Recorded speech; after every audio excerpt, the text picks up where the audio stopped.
Assalamualaikum warahmatullahi wabarakatuh. Bismillah walhamdulillah wassalatu wassalamu ala Rasulillah Sayyidina wa maulana Muhammad bin Abdullah wa ala alihi wa sahbihi wa man walah. Wa la hawla wa la quwwata illa billah, amma ba'd. Alhamdulillah, kembali dikumpulkan oleh Allah Subhanahu wa taala di majlis yang insyaallah penuh dengan barakah. Mudah-mudahan mendapatkan berkah dari Allah Subhanahu wa taala. Amin ya rabbal alamin. Hadirin hadirat rahimakumullah. Meneruskan pembacaan kitab Al-Arba'in An-Nawawiyah karya Al-Imam An-Nawawi, masih dalam hadis ke-15. Karena belum tuntas ini hadis. Yang terakhir kita jelaskan berkaitan dengan memuliakan tetangga. Nabi meneruskan dalam hadis ini, "Wa man kana yu'minu billahi wal yaumil akhir falyukrim dhaifah." Barang siapa yang beriman kepada Allah, beriman kepada hari akhir, iman yang sempurna, maka hendaknya dia memuliakan tamunya. Tanda sempurnanya iman kepada Allah, sempurnanya iman kepada hari akhir, yaitu memuliakan tamu. Sing teko siji, sing teko sak bis padha. Lek teko siji diterima, lek sak bis ditutup omahe ndak. Satu atau lebih tetap dimuliakan tamunya. Oh, lihat, kalau dia itu tamunya orang kaya, ya tak buka rumah. Ya, kurang sedino tak buka omahe. Durung teko ya. Tapi kalau dia fakir, ya lihat, kalau saya capek ya besok aja. Tidak membedakan antara tamu yang kaya ataupun yang fakir. Nah, di antara cara untuk memuliakan tamu yaitu ihsan diyafatih bil bishr fi wajhih wa tibil hadits ma'ah. Termasuk cara memuliakan tamu yaitu ketika dia datang kita menampakkan wajah yang berseri-seri, yang senyum. Jangan sumpek. Kemudian kalau ngomong dengan ucapan-ucapan yang baik dengan tamunya. Termasuk memuliakan tamu caranya yaitu menggelar karpet atau tempat untuk dia duduk. Bukan tamunya datang kemudian iku lho karpet di pojok iku beberen. Jangan, ya kita yang punya rumah, kita yang gelar, ya dibuka itu karpet misalnya. Atau yang lainnya ya. Atau mungkin tamunya mau nginep, nah disiapkan tempat tidurnya. Tapi nginep gini, iku nek ngarep iku ono tuku kasur cilik. Lah, engko delen. Golek kon ngentem mrene maneh enak. Ya. Jangan seperti itu, tapi disediakan. Wa ijlasi fi sadril majlis. Kemudian didudukkan di tempat yang mulia. Ya. Yang pantas. Dulu. Tapi lo gondi kan? Mau duduk kursi. Siapa sih ngongkon lo gondi sor? Kursi kayak aku misalnya. Ya ini bukan memuliakan tamu. Ya, tamunya kasih tempat yang mulia, tempat duduk yang mulia. Ditempatkan di tempat yang pas. Kemudian wa it'ami thalathata ayyamin biqadri wus'ihi. Menjamu tamu dengan makanan tentunya selama 3 hari dengan sesuai kemampuan dia. Dengan sesuai kemampuan. Ya. Sepurane yo beras kuntek misalnya. Ya kalau mau ada tamu ya mosok ndak ono beras rek. Terus mau dikasih makan apa kan begitu. Ya kalau sepurane misalnya ikannya seadanya itu tidak apa-apa, karena tidak boleh memaksakan diri begitu ya. Yang mampu apa ya sudah itu. Yang tidak mampu ya jangan dipaksakan sampai utang-utang. Waduh, mending ono tamu iki. Ya, utang sih, tuku daging 0,5 kilo utang. Jangan. Kalau tidak mampu ya ayam misalnya atau ikan laut. Ya, semampunya.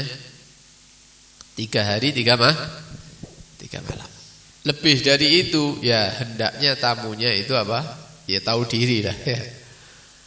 Aja seminggu dia ame wong. Ya 2 minggu misalnya. Tsumma muwada'atihi bilutfin. Kemudian ketika tamu itu berkehendak untuk pulang di hari berikutnya, ya kita perpisahan dengan cara yang sopan begitu ya. Wong kayak teko wis takoki kapan mulih? Ya. Ini kan ngusir bahasanya ya.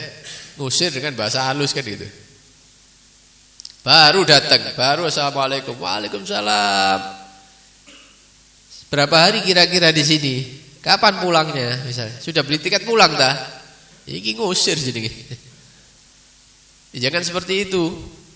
Ya, kalau sudah mau pulang orangnya ya diantar, misalnya kalau perlu diantar, kemudian didoakan, kemudian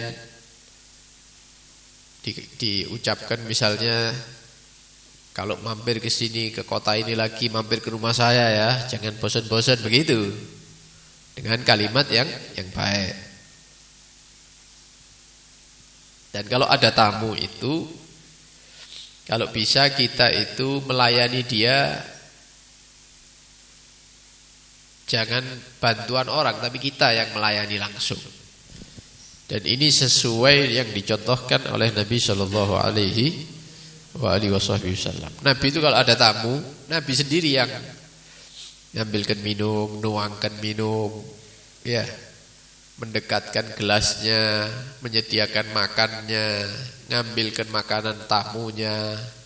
Nabi sendiri yang duduk, cong, ayo, misalnya.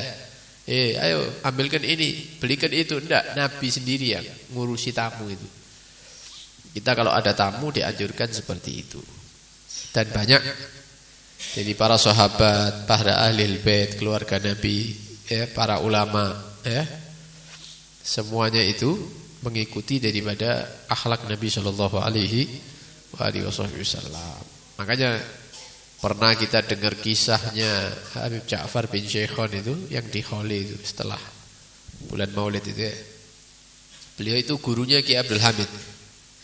Habib Ja'far bin Syekhon itu gurunya Ki Abdul Hamid Pasuruan. Itu beliau kalau ada tamu itu yang buat tehnya, yang buat kopinya beliau sendiri, tidak nyuruh orang.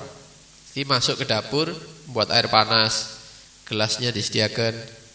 Ya, kopinya dimasukkan, gulanya diaduk, dicicipi.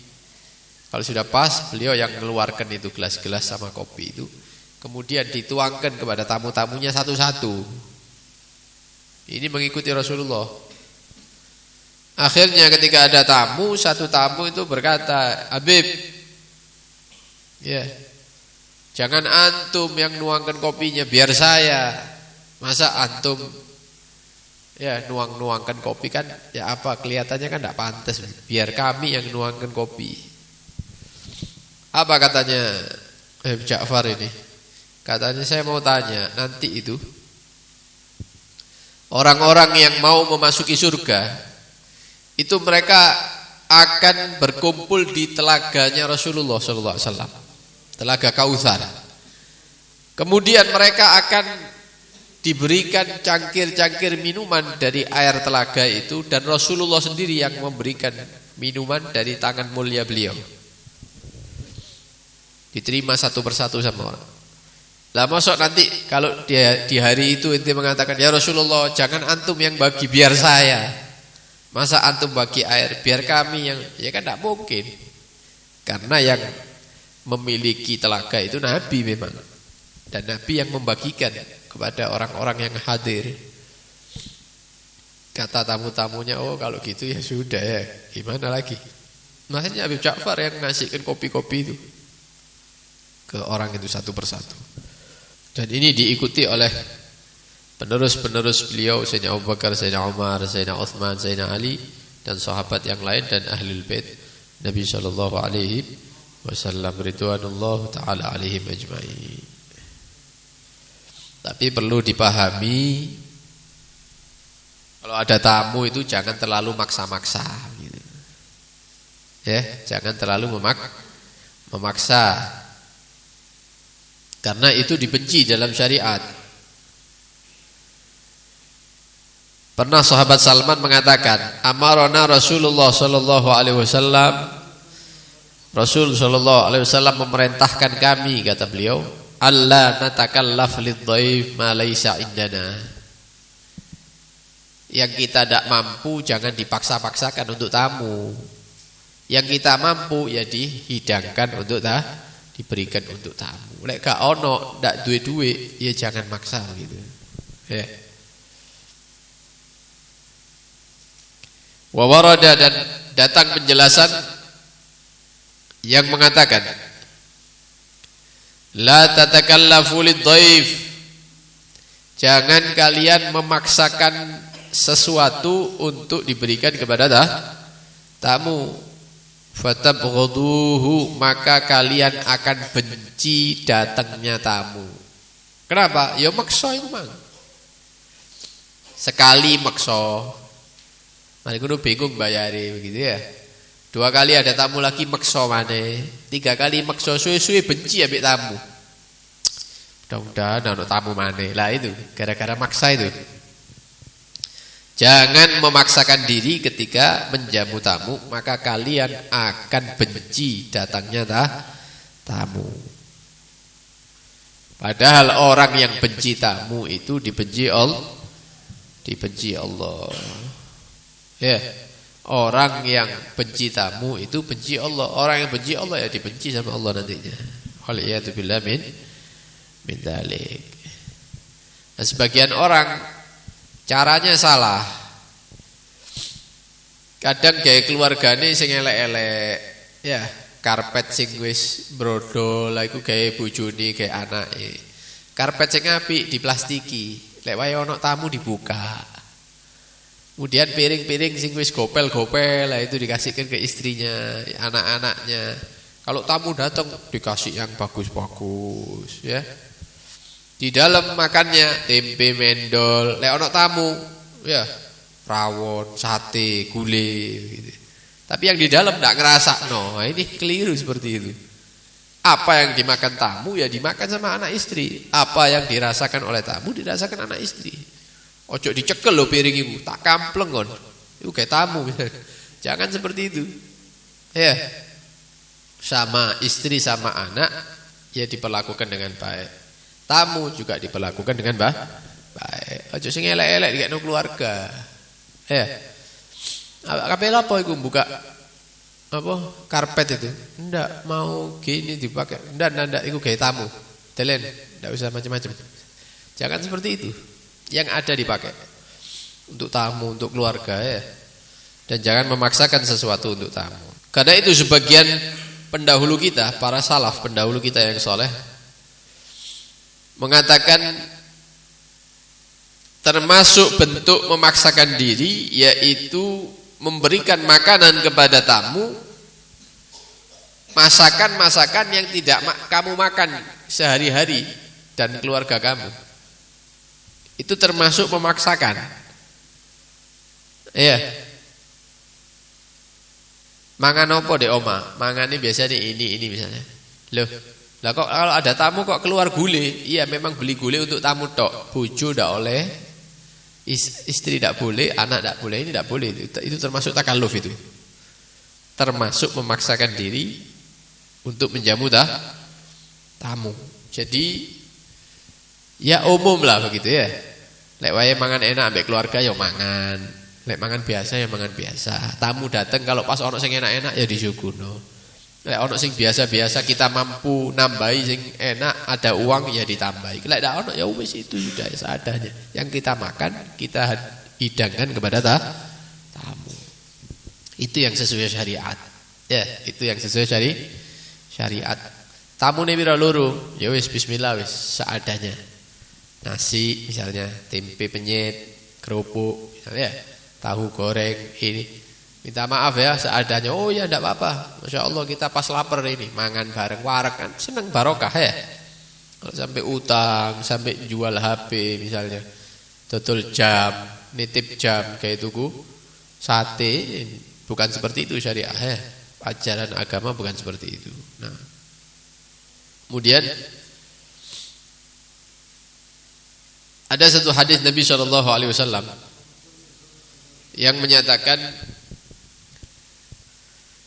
man ladzadza akhahu bima yashtahi, barang siapa yang memberikan hidangan kepada saudaranya dengan hidangan yang mereka ingini, kataballahu lahu, maka Allah akan mencatat bagi dia yang menjamu ini alfi hasanah, 1.000.000 kebaikan, ditulis di buku catatan amalnya dia.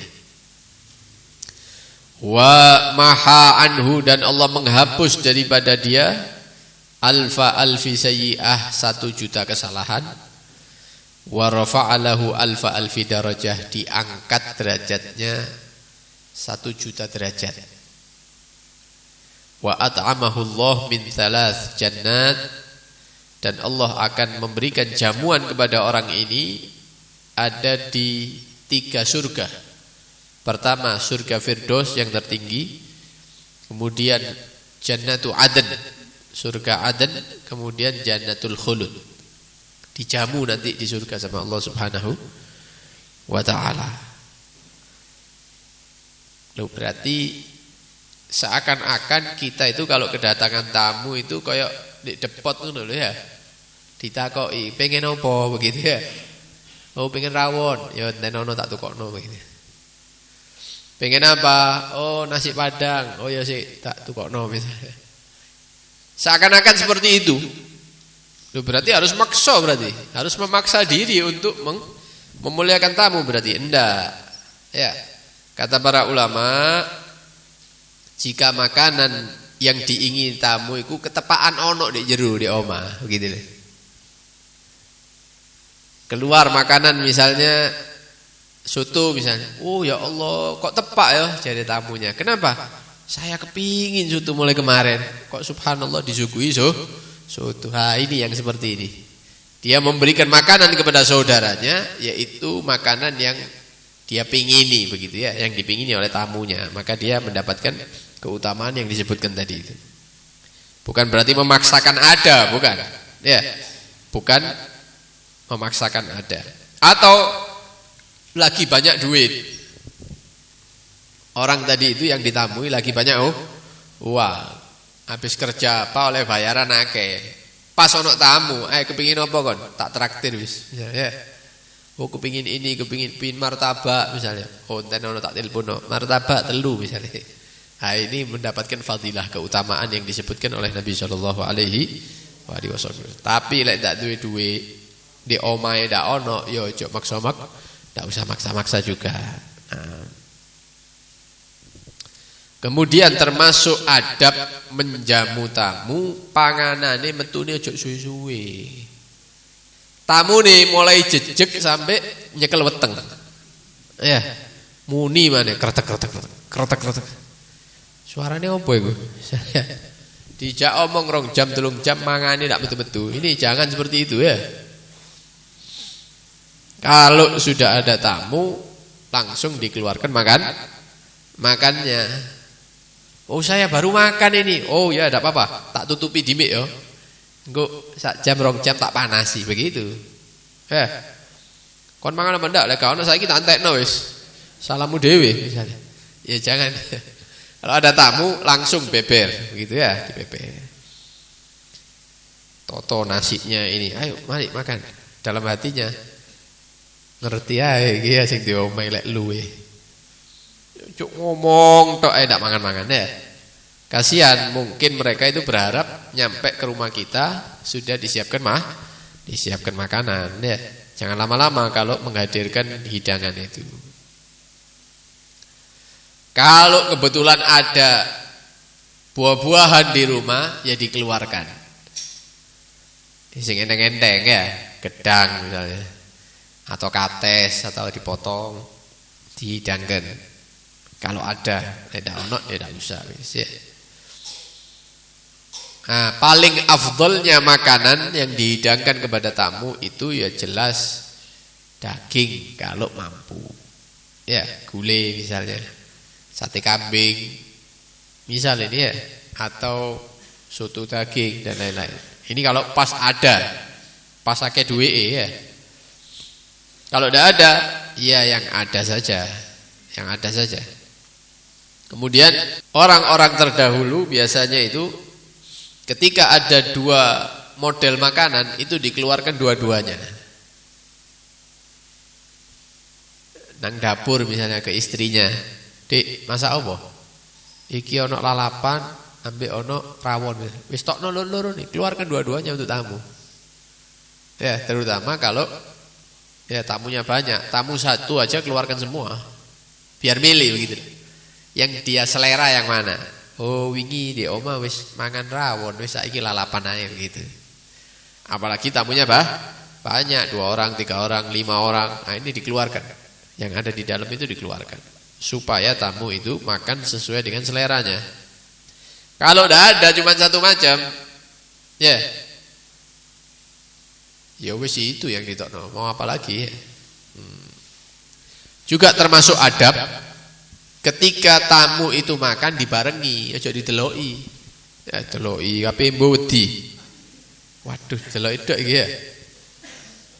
Walaupun kita sudah makan, dianjurkan untuk makan bareng tamu. Nyupuk piring bisa, ngambil piring, ngambil nasi, ya. Makan bareng tamu. Jangan ditinggal makan sendiri atau dilihati terus tamunya. Ya. Bahkan dahulu termasuk adab itu talqim. Talqim itu apa? Didulang. Diambilkan apa misalnya, kemudian dikasihkan ke tamunya. Itu yang dipraktekkan oleh Nabi kepada para sahabat. Saking perhatiannya dengan sahabat itu sampai kayak dulure dewe. Sampai seperti anaknya sendiri Rasulullah itu. Jadi tengah-tengah makan, Nabi ngambil apa misalnya potongan daging atau apa, dipanggil sahabat fulan, kemudian dimasukkan ke mulutnya dia. Barokah, gitu ya. Itu sunnah. Diriwayatkan daripada sahabat Hudzaifah radhiyallahu anhu annahu qala, beliau berkata, "Sana'an Nabi sallallahu alaihi wasallam ta'aman." Pernah di rumahnya Nabi itu masak, ya satu masakan begitu. Wada'a ashabahu, dan Nabi itu ngundang-undang sahabat-sahabatnya. Fa'at'amahum biyadihi lukmatan.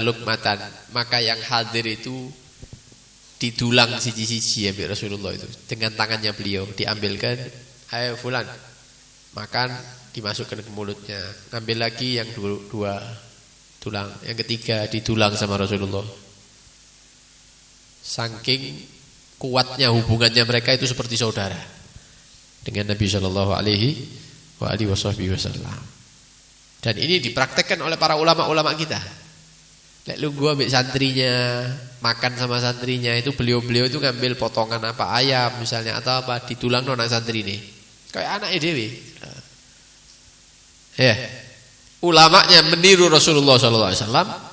Santri-santrinya, tamu-tamunya mengharapkan berkah daripada gurunya dan ulamanya begitu. Kemudian Nabi melakukan hal yang seperti ini padahal beliau adalah seorang nabi, pemimpin begitu ya. Ini sesuai dengan perkataan Nabi SAW pernah berkata, "Sayyidul qaumi khadimuhum." Kalau ada orang itu menjadi pemimpin satu kaum, maka sifatnya pemimpin itu khodim, melayani kaumnya, bukan dilayani. Kata Nabi, kalau jadi pemimpin, kalau dianggap pemimpin, maka pemimpin itu melayani, bukan Bukan dilayani, duduk lungguh tok ini, kemudian yang ini bawa itu, ya misalnya. Yang lain bawa minum, yang ini nyuci tangannya, yang ini bukan. Pemimpin itu yang khidmat, yang melayani orang-orang yang dibawa, itu pemimpin namanya. Sebagaimana Nabi Shallallahu Alaihi Wasallam. Nabi itu kalau sahabat datang, disiapkan minumnya, disiapkan makannya, ditulang sama Nabi, begitu. Itu pemimpin sejati seperti itu ya. Kalau sekarang kan pemimpin dilayani begitu. Kalau Nabi itu tidak melayani para sahabatnya. Dalam hadis yang lain, Nabi Shallallahu Alaihi Wasallam pernah bersabda, "Idza akala ahadukum ma'ad dhaif." Jika ada sahibul bait, orang yang punya rumah, jamu tamu, kemudian ketika tamunya makan, dia ikut makan bareng, makan bareng sama tamu-tamunya. Fal yulgimhu biyadih, maka disunnahkan untuk mengambil satu makanan, ya ditulangno, dimasukkan ke mulut tamunya, sebagaimana Nabi Shallallahu Alaihi Wasallam. Faida fa'ala dzalik, maka barang siapa pemilik rumah yang melakukan amal ini, kutiba lahu bihi amal sanah, maka dicatat oleh Allah seperti orang yang beribadah selama 1 tahun dan ibadahnya diterima. Siyam nahariha wa qiyam lailiha, 1 tahun yang mana isi daripada 1 tahun itu pagi sampai maghrib puasa, maghrib sampai subuh qiyamul lail. Padahal dia tidak melakukan itu, tapi ditulis seperti itu. Dengan amal apa? Lek ono tamu mangan bareng ambek tamu, kemudian ngambil potongan dimasukkan ditulang nang tamu nih satu persatu. Itu dicatat bagi dia ibadah selama 1 tahun yang diterima oleh Allah Subhanahu wa taala. Nah, pentingnya kita ngaji seperti ini supaya tahu ya adab-adab tata krama kalau ada tamu, kemudian cara-caranya seperti apa, bagaimana Nabi Muhammad SAW itu melayani tamu-tamunya, para sahabat itu bagaimana, apa yang dilakukan oleh Nabi, tujuannya apa, supaya kita bisa niru sedikit demi sedikit sunnahnya Nabi, amalnya Nabi Muhammad SAW.